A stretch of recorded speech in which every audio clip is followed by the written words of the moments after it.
It was the dawn of the third age of podcasting, 30 years after the series had launched. The Babylon Podcast was a dream given form. Its goal, to discuss the place where humans and aliens could work out their differences peacefully. It's a port of call, home away from home for established fans, newbies, John, Blaine, and guests. Humans and aliens wrapped in 2,500,000 tons of spinning metal, all alone in the night.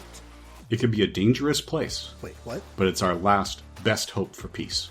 This is the story of the last of the Babylon stations. The year is 2024. The name of the podcast is Babylon 5, 30 years later.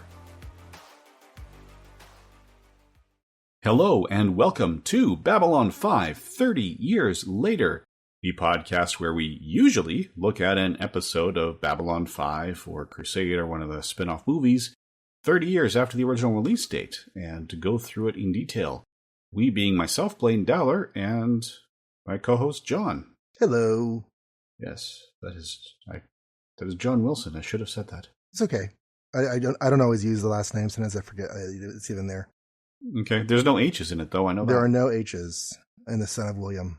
But we're here to do one of our out of the regular lineup episodes because we have no broadcast episodes to talk about. This is true. We are in our gap.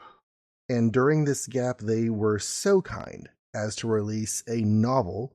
This is the fourth in the line of Babylon 5 novels. It is called Clark's Law by Jim Mortimore. Yeah, so this was originally published in 1996. Now, the author does a really useful thing of saying this entire novel takes place on December 12th and 13th, 2259.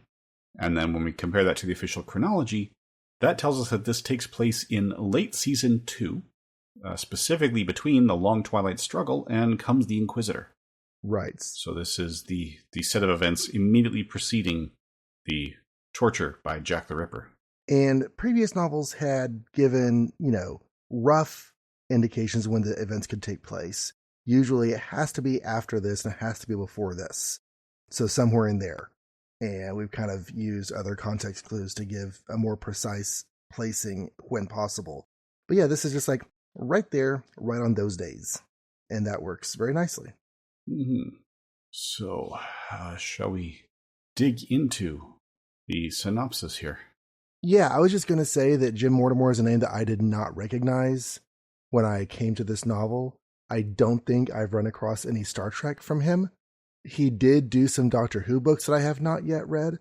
So if you're out there and you like Doctor Who and you've read, I just had the list up a second ago. You've read the Virgin Adventures, Lucifer Rising, Blood Heat, Parasite, Eternity Weeps, or the Eighth Doctor adventure, Better Pest, or the Past Doctor adventure, Eye of Heaven, those are some of his works. He's done some other things more recently, but those are some of his early stuff that he would have probably written before he wrote this. So yeah, he definitely has his hands in the sci-fi writing pool, and I had not run across his name before. Yeah, nor had I. Although looking at his Wikipedia page, I see he also did 3 novels based on Cracker, which I think would be, if memory serves, was that not Robert Coltrane in a police or detective series? I don't know that one. I swear I remember seeing. Yeah, I swear I remember seeing ads for it, but never actually watching it. Mm-hmm. And then other novels. This is his only B5 novel listed there. He also wrote Space Truckers. He used the pseudonym Andrew Diamond for a Farscape Dark Side of the Sun tie-in novel.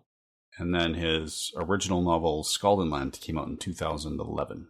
So, yeah, so he's got some decent credits here.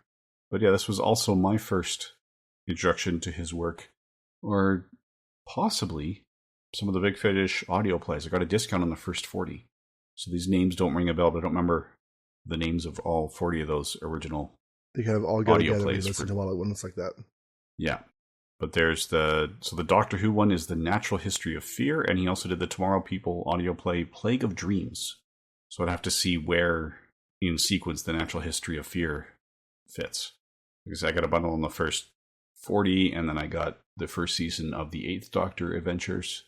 Because, slight tangent, the Eighth Doctor, I think he had one of the weakest scripts in Doctor Who history, but Big Finish gave Paul McGann the opportunity to prove that casting wasn't a problem. Mm-hmm. And as a character, his novel line was one of the most popular things that Doctor Who did during the years between series. Mm-hmm. Yeah, he proved that he would have been a great Doctor had it been picked up, but I'm kind of happy it didn't, given some of the directions that movie took.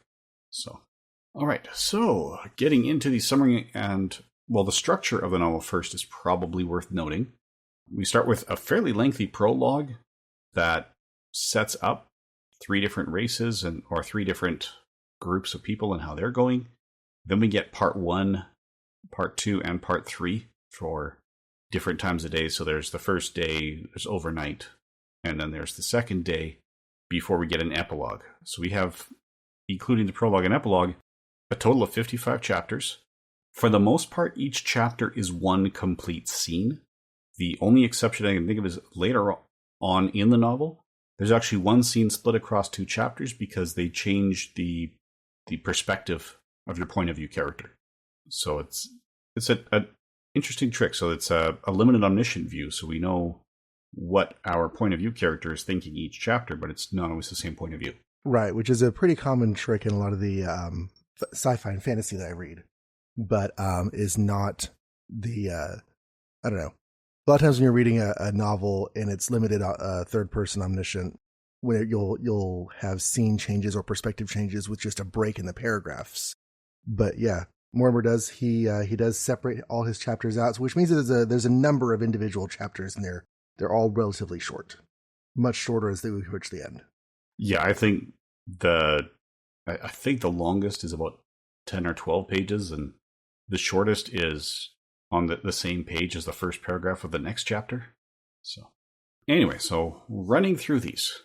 In our prologue, we first see an Earth Force perspective where Captain LSI Ferdinand IV is being faced with an inquest in which it says he started the Earth-Minbari War in a moment of panic with a specific lie saying the Minbari shot first. So his cruiser saw the Minbari with its gun ports open, which is a standard sign of respect amongst the Minbari.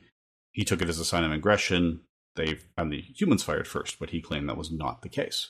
And it's kind of a big deal because, like, this is the first insight we've gotten into what exactly happened at the Earth-Minbari War. You know, we've heard how it's resolved, but we haven't heard much of how it happened. And to find out that Earth Force had an unfortunate encounter and then blamed it on them, saying they fired first in order to claim innocence, that led to war. Mm-hmm. Yeah, it's an interesting idea that will be contradicted on screen down the road. Okay, so that comes into things with tie-in novels. Tie-in novels, you will have editors in charge to make sure that they're in line with everything that the show or whatever medium they're tying into has done so far. And generally speaking, they do a pretty good job of that. But the primary medium always has the right to establish new facts, new continuities, and new world building that contradicts previous tie-in novels. Star Trek, Star Wars are notorious for having fantastic books that just don't work with later productions. And I think this falls under that category, because both in the fantastic and in the contradicting, because I love this book, but we'll get to that in a minute. Yeah, it's a well-written book, and I believe the way the process worked is that JMS was, with his position, he was approving outlines, but if they add details to the outlines after JMS was approved, he didn't always see the revisions. Mm-hmm. So given when this was published and how soon, there are 3 or 4 key elements in here that are contradicted later. One had already been contradicted when it comes up here. I don't know if that's because they weren't in the outline that JMS approved or it was rewritten or whatnot, but some of these were contradicted by things that were probably, or by the time this was published, they were probably written and filmed for TV but had not yet been broadcast. Yeah, I think this is a case of Mortimer doing the best he could with the information he had available, but JMS playing with so many cards close to his chest to not cause leaks that he didn't have all the information to know that what he was Right. He just wasn't provided with the information to keep it consistent with the long-term plan. As it stands, the novel itself does not hinge in any way upon the idea that we blamed the Minbari War on the Minbari shooting first. It's a thematic concept. It does play into a bit of irony in the very last scene of the chapter of the novel, but yeah, right as it is right now, it's just something he brings in as a thematic bit to open the book. Yeah, the editors of the Babylon 5 wiki, who have gone through all the novels and all the TV series in a lot more detail than I have actually said that while this is not officially considered canon, if you change these 4 paragraphs, everything fits. Good. Anyway, so then the second lie, that's Clark with the Senate, and he is proposing drastic changes to the laws to bring about peace. And one of the things he promised is that the death penalty for murder will be applied equally to all species, human and alien, no favoritism. Yeah, they reestablish capital punishment as a equal opportunity measure. But read the writing on the wall, and you can tell that it's going to be enforced more significantly with one portion of the population than it is with another. But writing the law that it's able to be applied to both allows them to do that. From there, we shift to a new alien race. And one of the things that impressed me most about this novel that we'll get into is these guys are alien. I think this is a race that just would not work on television. You would have a tough time showing this race on TV today because of the level of visual effects that would be involved. This would be a fully digitally realized race. Yeah, it would just have to be. And even the other species, he's done some nice things. Well, the commentary is going to officially come later, but yes, Jim Mortimer never forgets that only one of these species is human, and there are significant differences. To the point that, even G'Kar chastises himself when he finds himself using body language that he's picked up from the humans that is not native to Narn. But the Tuchank, their first lie, happens when G'Kar leads an attack on their planet, destroying its capital, the lands, blaming the Centauri for the attack, and claiming to have driven the Centauri away. So there's basically an anonymous attack, and then the very visible Narn sweeping in to stop it, and G'Kar steps out saying, "We are your saviors," even though they're actually fighting both ends. And then the second lie is after years of Narn occupation, when they understand how duplicitous they actually were, one of the prisoners slaughters some Narn in a prison to escape in the name of their race. It's interesting after reading Blood Oath and being so Narn sympathetic and G'Kar sympathetic to be reminded, okay, but also they do have some history that's not exactly great. And you can't just put all of their bad choices at the feet of revenge against the occupying forces of the Centauri. So, nothing is black or white in Babylon 5. It's all varying shades of gray. And here's a nice dollop of mid-scale gray for you.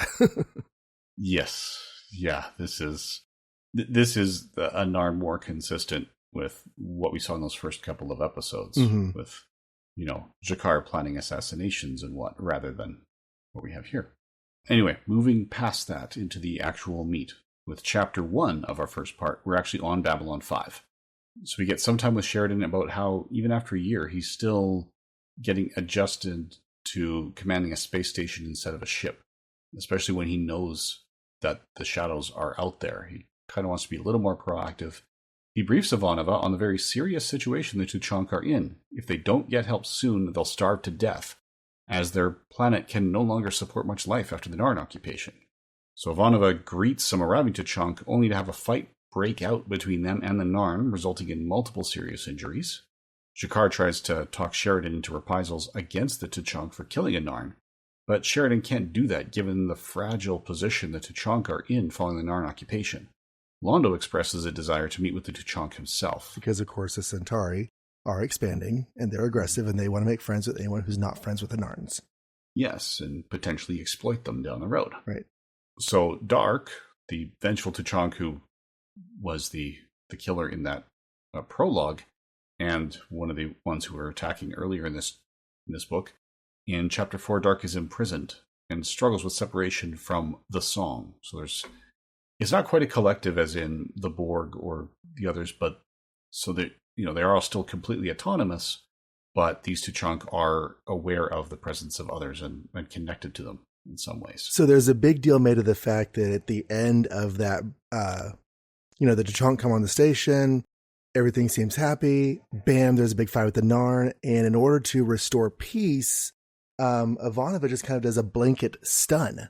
And one of the T'Chonk who wakes up first is like, you just killed all of them. They're all dead. Because the way the psychology of a T'Chonk work, they don't sleep. They don't lose consciousness as a part of their normal physiology. So when all of the T'Chonk wake up, their fellow T'Chonk help them reestablish whatever it is they need with their song and their psychology to function normally again. But since Dark was arrested and imprisoned, she doesn't get that. And so for the rest of the novel, Dark has been notably, significantly, and irreparably mentally damaged. Yes, and this all comes out because of that stun, which is one of the things that was rewritten because PPGs don't actually have stun settings. Anyway, continuing into Part 1, Chapter 5. Londo comes to the garden in an attempt to make connections with the T'Chonk, but finds himself witness to a violent T'Chonk rebirth ceremony, which is that ceremony that helps reconnect them to the song. Chapter 6, we are introduced to a human, Brian Grand. This was a fantastic chapter. Yeah, he's looking for an extramarital affair with an alien female. This is his habit. While trying to find Belladonna, the one he usually sees, he encounters Dark, who brings him into an airlock and kills him. It's a great chapter because, like, as coming into the novel, you don't know who Brian Grand is going to be. You don't know what the weight of his character is going to be. You get to know him really well in the space of about 10 pages. And at the end of the chapter, he dies. But, like, his sexual proclivities, he really likes having sex with aliens. He and his wife just don't talk about this because as long as he spends his time away, she just doesn't want to think about what he does. And just lots of other, mental rationalizations inside his mind that may or may not be entirely accurate from her perspective. But anyways. Yeah, souvenir shopping for his kids. Right. While also looking for a hookup. Mm-hmm. But then, Dark kills him at the end. You find out that it's Dark. Yep. Franklin is roused from sleep to deal with a decompression in a zero-G cargo bay. He gets the job done finding Dark in the process, even though Mendez expressed concerns about his obvious stim usage. Sheridan and Garibaldi are present for the autopsy of Brian Grand. Dark is in a coma with massive brain damage. So extended brain damage from the physical stuff with the decompressing cargo bay and everything, on top of the psychological damage from having been put to sleep and not reconnected with the song. Yes. Yeah, it seems like the decompression was caused when Brian Grand tried to defend himself and accidentally opened the airlock. Mm-hmm. Lita Alexander is asked to scan Dark for leads and evidence, which wouldn't be permissible in court. She finds the brain damage is so extensive that there's nothing there at all. It's fortunate for her that her scan is short, because the remaining T'Chonk arrive just as Lita leaves. And Part 1 ends with Chapter 10, with Captain Sheridan giving a direct order. Dark is to be executed under the new death penalty laws following the death of Brian Grand. Sheridan's objections were falling on deaf ears, or are outright interrupted when he's trying to argue this with the reps from Earth. Right. The order comes down that she's to be tried for murder because capital punishment has been reinstated, and it's going to be highly publicized that this alien killed a human, how dare she, and is going to be executed for her crime publicly. And none of our regular protagonists is okay with this, are okay with this. Nope. I think the one who's kind of take it or leave it might be Garibaldi, but in his case, he is objecting not so much because of the implementation of the death penalty, which we've seen in the past he is okay with, but because he doesn't like the subversion of due process. Mm-hmm. It feels like they're being told, and put them on trial, and here's the verdict. Right. And he wants a fully functioning system that works according to the rules laid out, and doesn't want verdicts decided before the trial begins. There is a conversation around this time between Garibaldi and Ivanova on the pros and cons of the death penalty.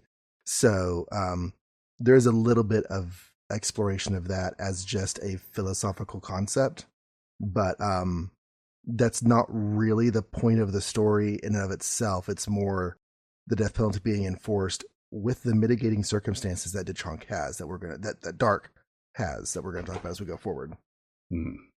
So part 2 begins with Brian Grond's widow Jacintha Grond arriving on Babylon 5 to claim her husband's body for burial.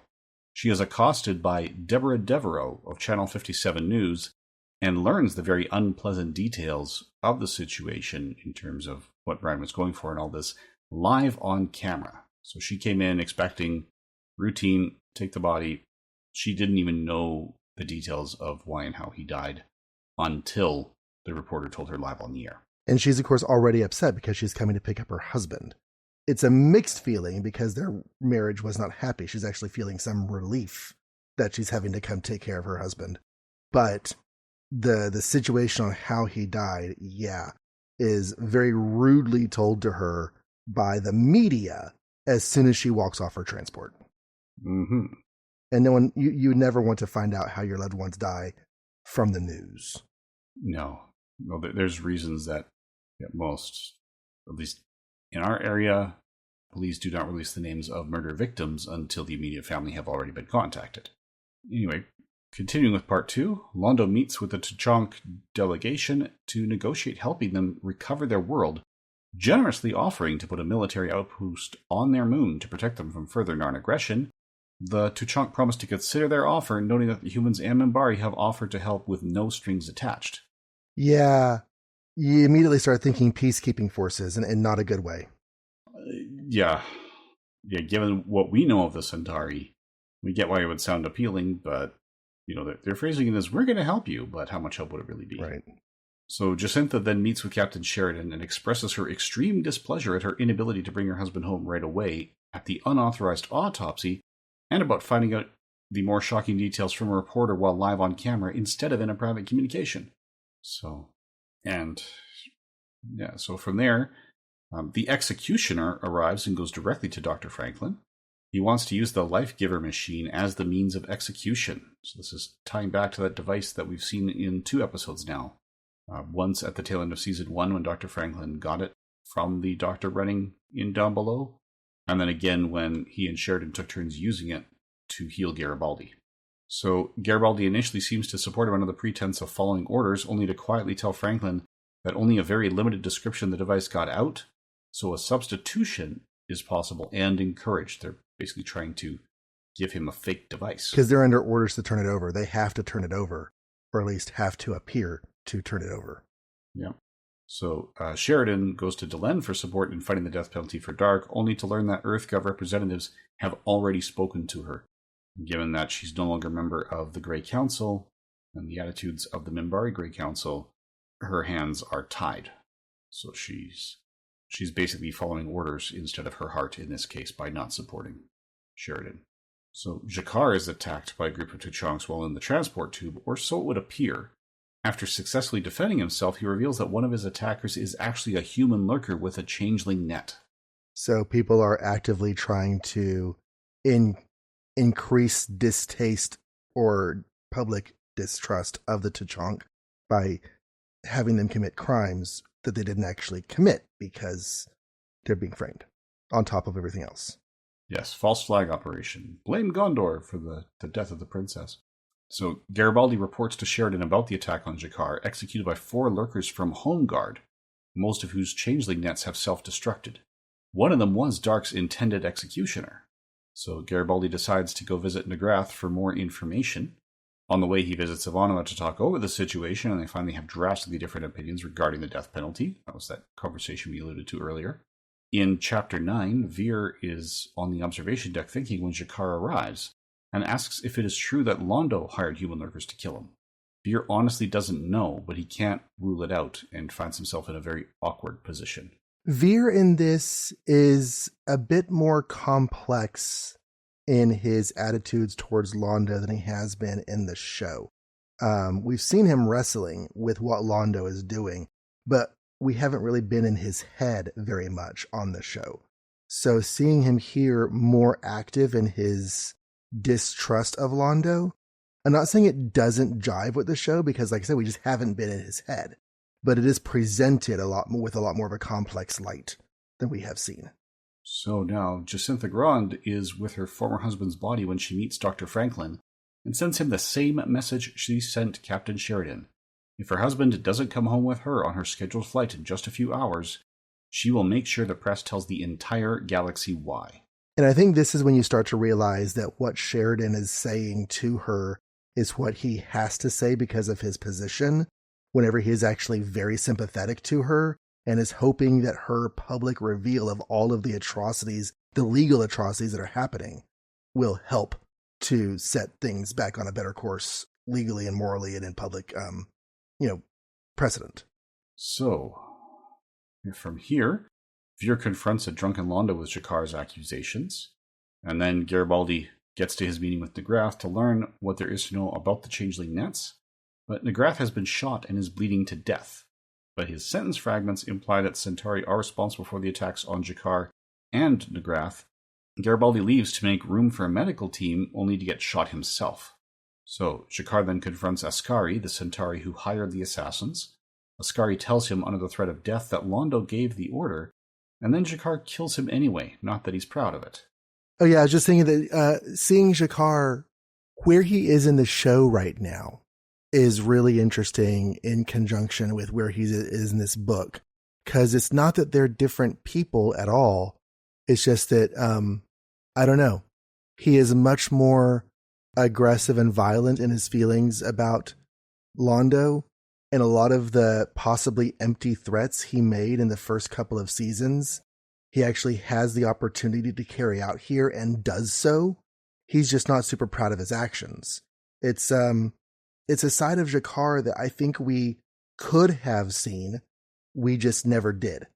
I have comments about that, but they also relate to the sort of the novel as a whole. Okay. So I will save my comments on that one until we're done the whole summary, because I definitely have some things that came on, especially with Mortimer's afterward. Okay.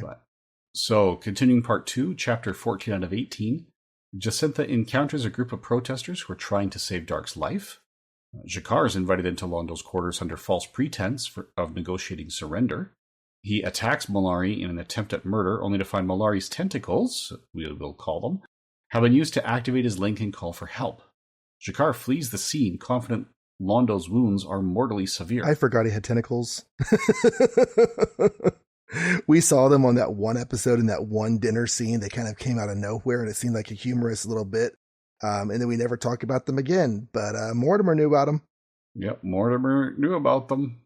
I mean, we also saw the statue in Parliament of Dreams that had the tentacles, but there was no context for what they were at the time on one of their gods. Yeah. So next, Garibaldi regains consciousness in MedLab, only to learn that his life had been saved by Mr. Morden.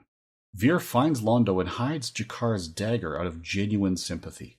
So he sees the evidence that Jakar attacked Londo and takes it from the crime scene before he reports the attack. There are some neat interactions between Veer and Jakar in this. We've seen them on screen a little bit. There have been some very notable moments, and this fits in with those thematically very nicely, without necessarily depending upon them continuity or plot-wise. Mm-hmm. All right, so the last chapter, part 2.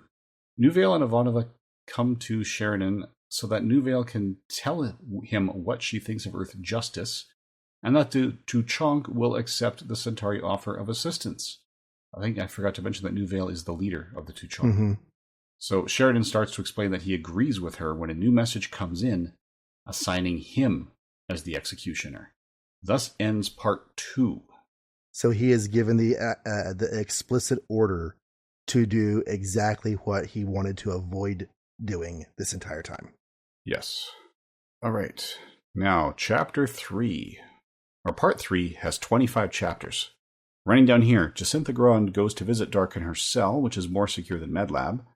Zach Allen only lets her watch through the monitors, but Dark is not acting like Jacintha expects an intelligent creature to act.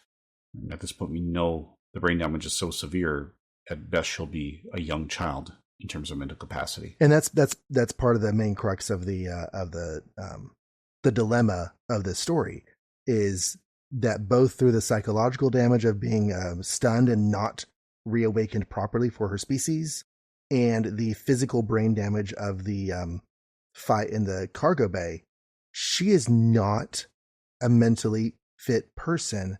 And in American jurisprudence, at least in the modern day, we have the concept that if someone is, mentally incapacitated, they can't be charged for their crimes as though they were in possession of their faculties. And so Sheridan is trying to use that in this on behalf of Dark, and no one's listening.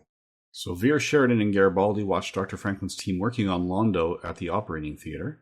Franklin says that Londo's wounds are terminal unless they can use the life giver with at least 12 volunteers to safely transfer life energy. I guess one life force is only safely given if you can divide it up into 12 people. Yeah, so I guess you need a few Horcruxes to get through this. So Veer promises to find some immediately. When Veer leaves, Sheridan reveals that Clark is using this situation to bolster political support. And this conversation is interrupted by the discovery of another dead Centauri. Meanwhile, G'Kar is frustrated by the loss of the ceremonial dagger needed for his ritual suicide that he has to do to balance his honor after the attacks and murders he's done. Before he can think of alternatives, Sheridan comes to inform him of Londo's situation, inviting G'Kar to visit Londo in Medlab. The lack of an arrest confuses G'Kar even more. Meanwhile, Veer's search for volunteers to offer life energy to Londo is going poorly and is interrupted by a visit from Garibaldi asking about what Veer knew of the attack. Jacintha calls home to talk to the kids. She hadn't told them about Brian yet and intended to when she got home, but her daughter JC heard it on the radio. So that's another difficult conversation because of the way the authorities chose to handle this. Yeah, it's a really hard to read chapter because she's touching base with her kids. Everything is happy-go-lucky. Mom's away from home. How are you doing? And then the kid asks how daddy is, and she responds obliquely because she's trying not to talk about the fact that daddy's dead. And then he's like, "You're lying. The TV said daddy's dead." And it just kind of breaks your heart because that means this entire conversation where the kid's been, sort of just being themselves, they've known the entire time that their dad was dead. And why isn't mom telling them? And it's an emotionally impactful moment. This author, I love his writing. The way he gets you inside people's heads and inside people's emotions without necessarily really belaboring the fact that you're in somebody's head and emotions is just really compelling. Yeah. Yeah, he's really good at his craft in that regard. Okay, so continuing part 3. Franklin comes to Sheridan to inform him that they have no volunteers to donate a little life energy to save Londo. Sheridan refuses to order people to do it, but does offer a station-wide appeal. Garibaldi ends up breaking up a fight between Home Guard and pro-Dark protesters rather violently, only to find that Deborah Devereaux filmed the entire exchange. After interviewing Garibaldi, she interviews Mr. Morden, who then continues to prompt Garibaldi to save Londo's life. G'Kar visits Londo in desperation, cannot clear the stain on his soul without ritual suicide, and that requires the missing ceremonial dagger. Veer arrives and returns the dagger discreetly, unaware of the implications of his action. Jacintha Grand attends Dark's trial, thinking back to the musings that led her to this place. When Sheridan delivers the unpopular verdict and punishment, Jacintha goes on record with the press stating that this is a moral travesty and that Dark's injuries are punishment enough. And that causes riots to break out. Yeah, she's been on a bit of an emotional journey regarding the death of her husband, and to see her come out on the side of those who are protesting her husband's killer's execution wasn't necessarily surprising, but it was an interesting turn. Mm-hmm. So Sheridan asks Franklin to sedate Dark until the sentence is carried out, leading to a tense exchange in front of the press. Garibaldi stops in Medlab to see Morden leaving. He immediately checks on Londo, and by all accounts, Morden alone had managed to use the life giver to save Londo, who was now awake and well. G'Kar finally has everything he needs to commit his ritual suicide, except the nerve to do it. He's struggling on that end. Now, Jacintha wants to go home, but Brian's body is nowhere to be found. She tries Medlab, but the staff on shift know nothing, suggesting she try Dr. Franklin. She goes looking for him at Dark's execution, but a riot breaks out in the crowd, followed by a telepathic contact connecting everyone to Dark. The execution procession is heading to the airlock when Deborah Devereaux asks Sheridan why civilians were allowed here at all. And before the interview is done, CNC notifies Sheridan that a Centauri heavy cruiser has arrived, demanding to take possession of the Nard cruiser that the Tuchank arrived in. Nouvelle overhears and assures Sheridan no violence will be necessary, and they may simply choose to surrender the vessel and accept help from the Centauri. Deborah overhears and broadcasts this conversation. Meanwhile, G'Kar arrives and stands in front of the procession, offering apologies and his dagger to the Tuchank. Nouvelle accepts, and a peaceful future seems possible until other Narn cry for revenge about yesterday's riot. And the existing riots escalate to even greater levels, and Sheridan orders the use of gas to subdue those here. Sheridan continues with the execution of Dark, despite a passionate plea from Dr. Franklin. It's really cold to just watch Sheridan execute the prisoner. Yeah, I had struggles reading that chapter, but it was very meticulously designed that way, as we will soon learn. So as Dark dies in front of the cameras, a message from the Senate comes through. The petition was denied. Continue with the execution. So that petition they were trying to wait for had failed. So all it would have done is postpone things. And the death toll on that televised riot is considerable. So there was a number of people mortally wounded in it. And Sheridan is still struggling with his decisions when President Clark makes a personal call of congratulations and thanks him. So Ivanova then sees off Nouvelle and her group as they're boarding a Centauri shuttle. Franklin and Garibaldi come to Sheridan, and Franklin has a formal protest to send to EarthGov. Garibaldi talks him out of it on the grounds that Dark is alive. What the cameras thought was Dark was actually the body of Brian Grand in a reprogrammed changeling net. Only a small number of people knew, including the Tuchank leadership. So basically Sheridan played for the cameras to make it look like he followed orders, but rigged it. So Brian Grand's body is not going home, but Dark is. Which is, it was both a relief to see, because we don't like the idea of Sheridan having to commit the execution that he had to commit. But it's also just a neat bit of a twist, in the mechanics of the story, because you didn't know that was coming. Franklin didn't either, and he's kind of pissed that he was left out of the loop on that. Yeah, but no, it was really well done. It's one of those reveals, the well done twist is the one you do not see coming, despite having all the evidence you need to see it coming laid out in front of you. Mm-hmm. And this is one of those. Every piece was there, just didn't put it together until he said, it's okay. This is what we really did. Anyway, 3 chapters left in part 3. So Jacintha Grand starts to take her husband home, feeling comfortable with her future for the first time in a long time. And then Garibaldi visits Londo and Medlab for reasons that aren't completely clear even to himself. There is a party going on, so he does not pursue why Morgan saved both him and Londo at this time. So Sheridan is alone in his office at the end, struggling to cope with what he's done, while Kosh pays him a visit. Sheridan finally understands why Kosh said fear is a mirror in an earlier chapter, and now Kosh says, you are the light, yet the hope of all darkness. Now, in our epilogue, we go back to truths to cap off the lies we started with. The first truth is that Clark starts to realize what his degree of influence is. The second truth is that the Tuchank ponders why Morden took Dark to be on another world, and wonders if the Centauri machines that healed the land, although good, would bring evil due to their corrupt origins. And the final truth is at the Rim, where Captain Johannes Varis was in command of the Aristophanes near the Rim when an unknown alien ship that scream in his head appear and destroy his craft. And in his broadcast for help, he says they fired first, because this is that same captain who was present at the first encounter with the Minbari, who claimed they fired first, and that started the war with the Minbari. Now he lied about it the first time. He fired first, but now he is being fired upon by the shadows and destroyed. So, ironic reversal. Yes. All right, so there we go. And in his afterword, Jim Mortimer puts out a lot of thanks, including those who helped him with the Babylon 5 research.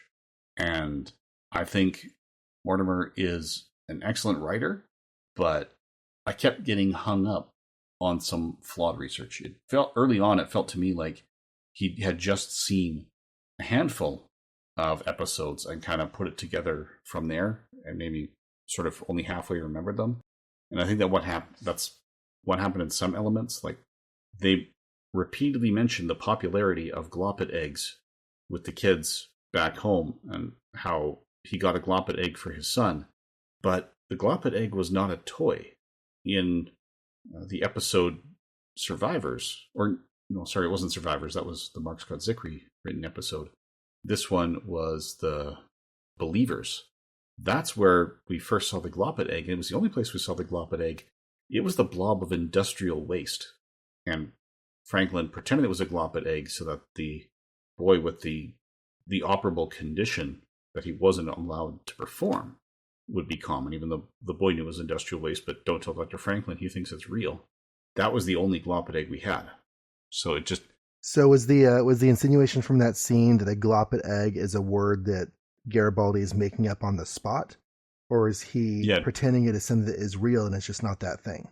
Yeah, Franklin was inventing it on the spot. Okay.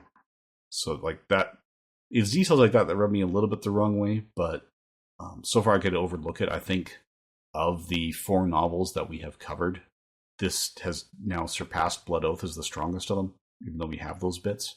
It's the kind of thing that, one more pass could do it, because here they're treating a Gloppet egg more like a pet rock, right? It's just the thing that you need to get for your kids that's hard to find because it's sold out everywhere kind of thing.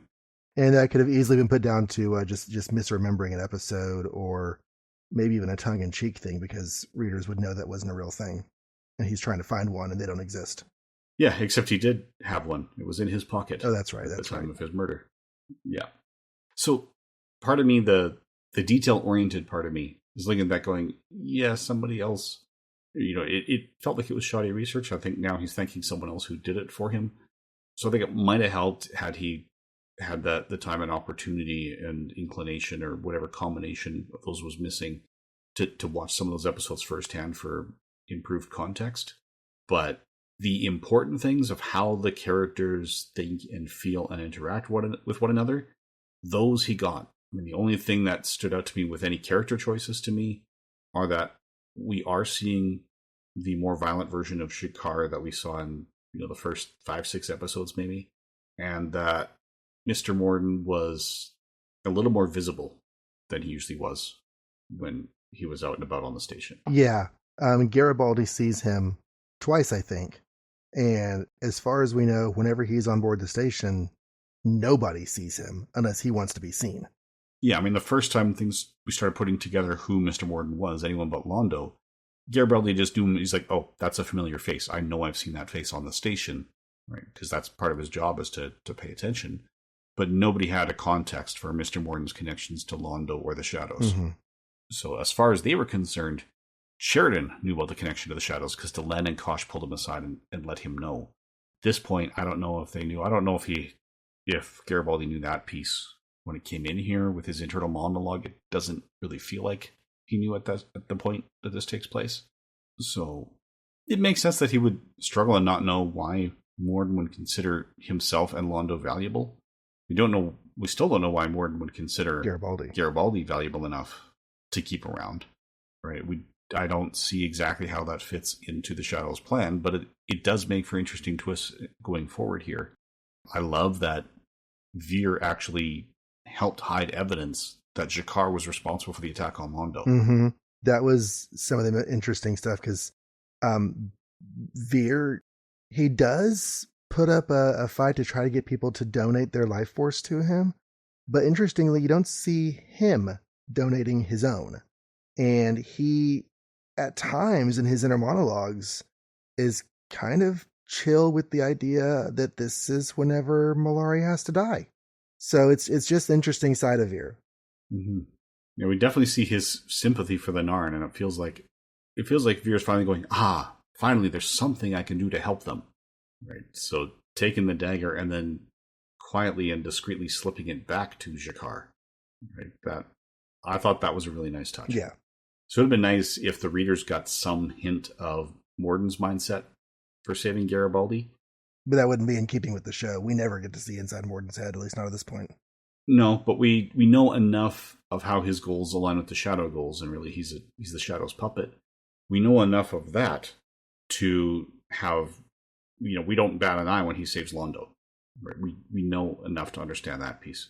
So that's the only piece that kind of feels like it's missing, but then again, like you're saying, it's not strictly necessary. It's not always there in others. I mean, Heck, 200 plus episodes of The X-Files. How many of those, especially in the early seasons, were not definitively resolved? Right. It is, yeah. So I would say I did really enjoy this novel. I think I would have enjoyed it even more had it been my first exposure to Babylon 5. So those minor inconsistencies would not have jumped out at me. And most of them could be put down to misremembering or such like that. I expect he watched a really good chunk of episodes firsthand and then had somebody help him by rewatching stuff from earlier in the show. But the last thing I was going to say on the Morden and Garibaldi thing is, were this an actual episode and not a novel, if we suddenly got the introduction of the concept that Morden is invested in Garibaldi surviving, we would just say, oh, huh, that's interesting, and then keep on going. Because we would expect that to be resolved and addressed more as the mysteries continue to get unfolded down the road. So I don't really mind that he didn't explain that. The fact that it's not in keeping with the overall plot of the show, okay, that happens. But yeah, it was fine with me that we didn't get more of Morden's perspective on that, because we just don't have it. Yeah, to me, it just felt a little too much like I need to, to put the characters in jeopardy and put them through the ringer so the book is exciting, but then I need to put all the toys back on the shelf because I'm writing the novel that fits in between these two episodes. Mm-hmm. So it just felt like it was more about plot needs than character needs. Had we even had a scene between Londo and Morden earlier, where Morden needed something and Londo said, I need that from Garibaldi, right? So let me talk to him. And now that conversation hadn't happened yet. Something like that. I see that, yeah. I would have preferred it a little bit, but again, it's not a showstopper. Largely, this is great. It's a very thorough investigation, at least into this context for the death penalty. So there are characters who would have supported the death penalty had Dark been in command of all of her faculties from start to finish without any of the brain damage. Mm-hmm. Right. So if Dark had been a human killer and not experienced any of that, it would have played out very differently. Which I think is an interesting way to have a story where the death penalty can be painted in an almost unambiguously negative light, and yet avoid a lot of the you must hate capital punishment opinions from people who are pro-capital punishment. So by encasing this story in mitigating circumstances, he can tell an anti-death penalty story that is not, strictly speaking, anti-death penalty. Yeah, and I think a lot of that might be why JMS latched onto it, because JMS is politically fairly moderate. As he puts it, the eagle does not fly without both the left and right wings. So he feels we can't go too far one way or the other in terms of human rights and how we deal with minority groups and the marginalized groups. He seems to lean pretty far to the left. Economically, he sometimes leans to the right, and not just with some of his comments I'm seeing. That's my perspective, or my interpretation of the portion of the comments I've seen him post online. So I think he would have appreciated that this is, like he said, it's not about morals. So Star Trek is often about morals because they will come down at the end of the ethical dilemma saying, no, the right choice is. Mm-hmm. Whereas he wanted Babylon 5 to be more about ethics. So it's more about having a conversation about which of these sides is the right one. What should we do here? And have people asking each other that without definitively saying, oh, I know, this is the one and only answer. And also, if we can't do what we should do, then what should we do? It takes the absolutism out of the moral question by making it more of a situational ethics question. Mm-hmm. Yes, if we are forced to choose between the lesser evils, which do we choose? Right. That is way more common. So, I really love the character of Jacinta Grahn and everything they put her through. Right? We understand her emotional ride all the way through. Like, she gets thrown in the deep end so hard and so fast. Mm-hmm. And I think everyone has been through a bad breakup or has had an unhealthy relationship at one point or another. But there's also a big gap between, I don't want to spend the rest of my life with this person, and I want this person to be dead. Yeah. So, yeah, like, she is feeling a loss. Like you said, there's elements of relief, because that means there are problems she's dealing with on a day-to-day basis that she will no longer have to deal with. But she didn't need to see him die Right. to get there. She's not calculating, I'm glad he's dead. But now that he is, there's a certain amount of relief that comes in. Yeah. Yeah, there are things she has to figure out because, it was dual income household and things like that. Plus, they do have kids. Mm-hmm. And that's not going to be easy. And he was good to the kids, yeah. Yeah, I think one of the primary strengths of this book is the work with character. Just the way that it helps you to be present with the people in the story, that you understand what they're doing, why they're doing it. If you see a particular character from another person's perspective, then you end up with another perspective on that character, not just something we've already seen or said parroted from somebody else's lips. Jacinta Grand is exceedingly displeased with the way Sheridan has to handle the situation. And Sheridan is displeased with the way that Sheridan has to handle the situation.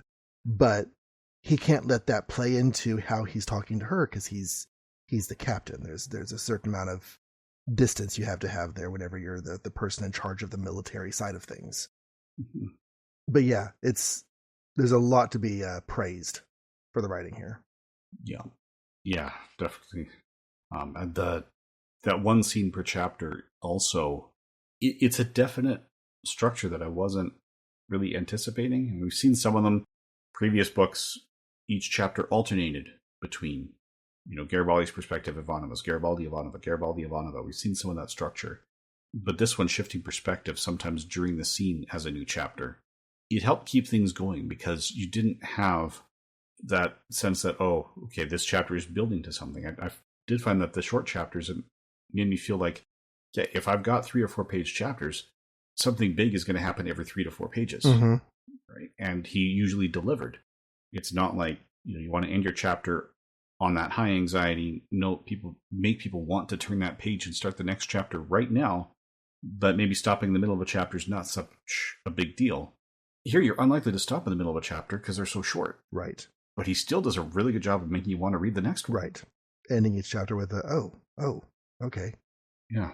Yeah, so I'm definitely open to finding other books by Jim Mortimore in the future. Yeah, I'm kind of sad now to see that he does not do any more of our Babylon 5 novels, because we do have, a notable number of them left over the course of the next, several years, because they continue for a little while after the show goes off the air. So there's a chunk of books that we have in our future, and it's sad to see that he's not one of the writers. Yeah, some of that is because as we go through it, the first 9 were, they started putting them together all at once. They didn't have a lot of crossover between them and a lot of chance to reuse authors. So the first 9, we don't see a lot of repeated names. And then the other 9 that come later, and those are the ones that continue past the end of the show, those were set up as 3 trilogies where each trilogy had an author. Mm-hmm. So with these, they really only had 12 authors they could have assigned these books to. John Vornholt got used at least twice, though. Yeah, nobody hit 3. Okay. A couple of the early ones come up twice, but nobody hits 3 before the trilogies. Yes, we do have a couple of other familiar names here. So, well, I know I kind of went off script by sort of interjecting my comments into the summary, but it was kind of flowing well that way. So I don't really have a whole lot else to say on the novel itself. One thing we forgot to do with our last novel was giving form to the dream stuff. So I don't know if you have anything for that we talk about in a minute, but we forgot to do that with our last novel. We did, but a lot of that because the people writing the novels don't have a lot of opportunity to see what's coming. Right. But I remember the first book and maybe the second book, there was something in there where you said, yes, that gets followed up on. Yeah. Yeah, there's a little bit with that. So, yeah, not as much because, again, most of the time they don't know. Mm-hmm. Right? They don't know what the big plan is. So it'll be more like when DC Fontana wrote stuff, they would just say, oh, yes, that was great. We'll use that. So here, I didn't notice anything we're going to come back to. Okay. Sorry, I'm just looking at our future novels here. So we've already had 2 by John Vornholt and 1 by Lois Hilton, I think it was. Mm-hmm. So this was Jim Mortimore.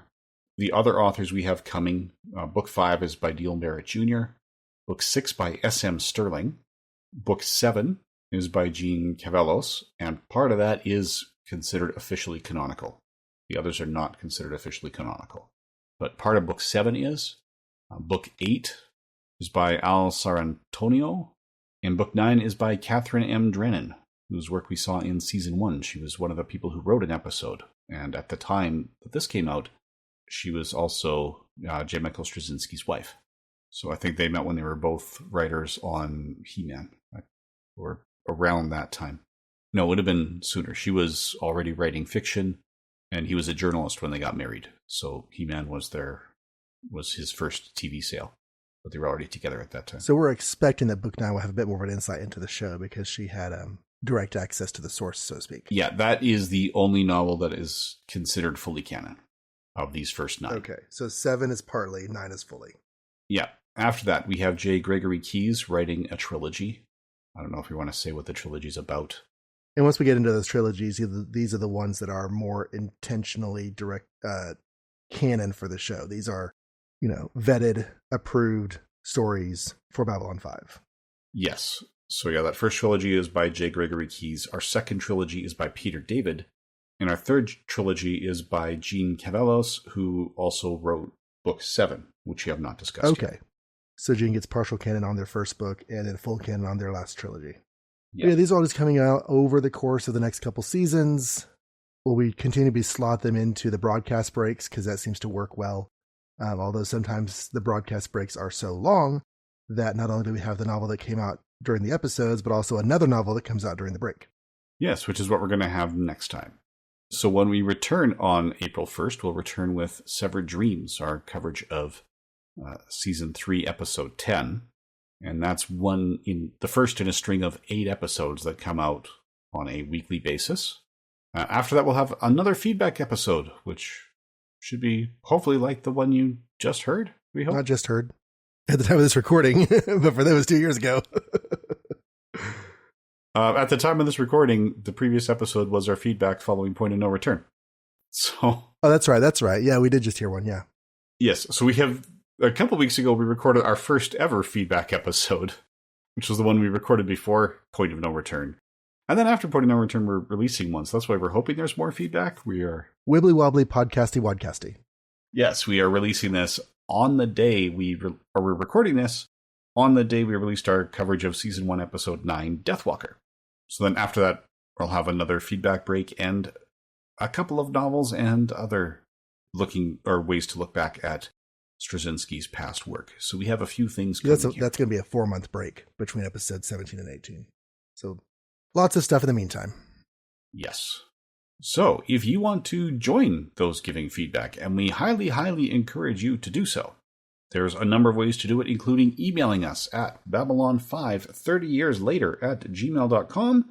Your choice of the numerals or the words. You can also leave comments on the website on the posting for this or any other episode. Go to johnreadscomics.com for your first option. There is no H in option. You can also go to bureau42.com. You do not need to create an account to post a comment, at least at the time of this recording. You can enter your name and post the comment there, since a lot of the accounts were just spammers anyway. We just turn that off so you can enter your name each time. We also do appreciate podcast reviews. If someone searches at Babylon 530 years later and they see your review saying nice things about us, well, that's just fantastic and dandy. So if you leave a review on Apple Podcasts, we will catch it in the course of our looking up feedback. If you leave a review on another podcatcher, we could still love to thank you for it. If you could just please let us know that it's out there, we'll go find it. Yeah, and then the last way to leave feedback is on our YouTube channel. So you can just pull up our episodes on youtube.com. If that's how you're listening, then you can leave your comments there, and they will also be incorporated into our feedback episodes. So a few more weeks, we'll be back for Severed Dreams at the beginning of April, and then we'll have 8 contiguous episodes of Season 3 coverage. I'm looking forward to it because I feel like we are in the thick of it, so to speak. Oh boy, are we ever. Well, the series of episodes, the sequence of episodes does end with War Without End, Part 1 and Part 2. So yeah, I feel like this is an important era. Yes, when we put out the calls for people saying, hey, do you want a guest on it? You want to pick the episodes? This next batch of 8, there's 2 people going, ooh, me. Yeah. And one of the others who ended up volunteering for the season finale was seriously considering War Without End instead. So yes, there is definitely things in the pipeline that are going to raise a few eyebrows and possibly some blood pressure. And some broom hair. Yep. So join us for those, and thank you for listening. And good eating to you. Or is it reading to you? Well, I've been told I consume books, so...